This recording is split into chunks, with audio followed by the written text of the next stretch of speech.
नमस्कार, मी तृप्ती, तुमचं माझ्या यूट्यूब चॅनलवरती स्वागत आहे। तर आज आपण बनवणार आहोत विदर्भ स्पेशल झणझणीत मिरचीची भाजी।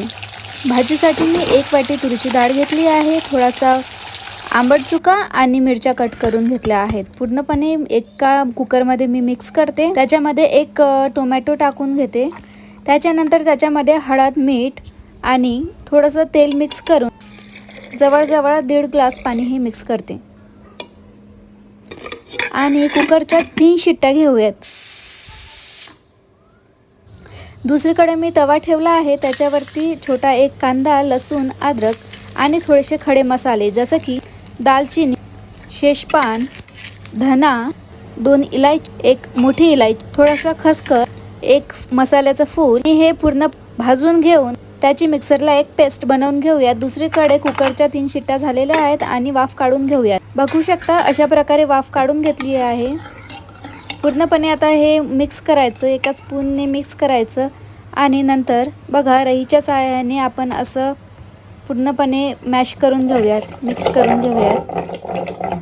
मिक्स करत असताना त्याच्यात 1.5 ते 2 ग्लास आणखीन पाणी ॲड करा, म्हणजेच मला आणखीन जेवढी भाजी पातळ पाहिजे तेवढी भाजी तुम्ही डायरेक्ट करू शकता।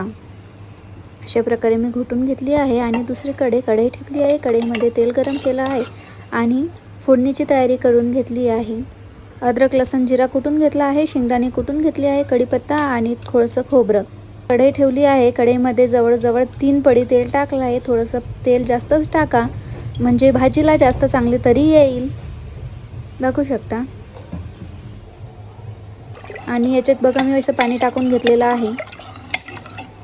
तेल गरम झालं का लगेच त्याच्यामध्ये फोडणीचं जे सामान होतं ते पूर्णपणे त्याच्यात टाकून घ्यायचं। शेंगदाणे, खोबरं, कढीपत्ता आणि लसूण जिऱ्याची पेस्ट, थोडासा मसाला टाकायचा जो आपण मिक्सरला वाटला होता तोच मसाला त्याच्यामध्ये टाकायचा। जवळजवळ 2 ते 3 चम्मच मसाला झालेला आहे तो, बघू शकता। अशा प्रकारे पूर्णपणे त्याला तेल सुटू द्यायचं, तोपर्यंत त्याला हलवत राहायचं जेणेकरून तो खाली चिपकणार नाही।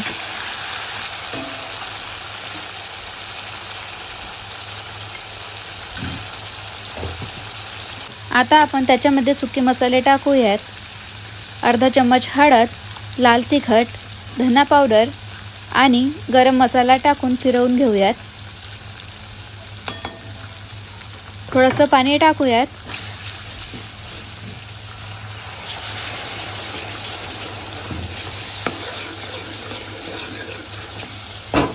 अशा प्रकारे पूर्णपणे फिरून घेऊयात आणि त्याच्यामध्ये टाकायचं जे डाळ केलेली होती आपण, ती डाळ मिक्स करायची। बघू शकता किती छान कलर आला आहे। त्यात चवीनुसार मीठ आणि कोथिंबीर टाकून त्याच्यावर झाकण ठेवायचं आणि 1 ते 2 उकळी आणायची।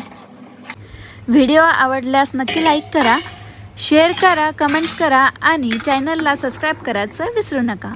Thank you for watching.